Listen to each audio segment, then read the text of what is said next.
ناظرین، سندھ میں قبائلی تکرار ناسور بن چکے ہیں اور اس ناسور کے خاتمے کے لیے اگر کوئی مہذب طریقہ اپنایا جائے تو سندھ میں نقصان کم سے کم ہو سکتا ہے۔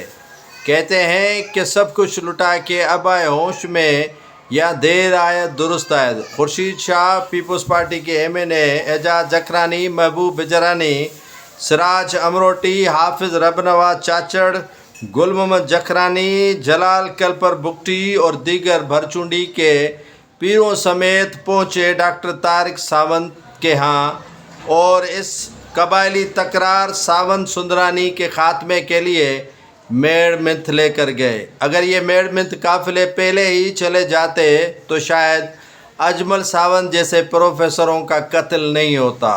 اب بھی کوئی وقت گیا نہیں ہے قیمتی جانیں بچانے کے لیے۔ اگر یہی پیپلز پارٹی دیگر جماعتوں کے رہنما اسی طرح دیگر قبائلوں کے پاس بھی یہ میڑ منتھ کے قافلے لے کر جائیں گے تو سندھ شاید بڑے نقصان سے بچ جائے۔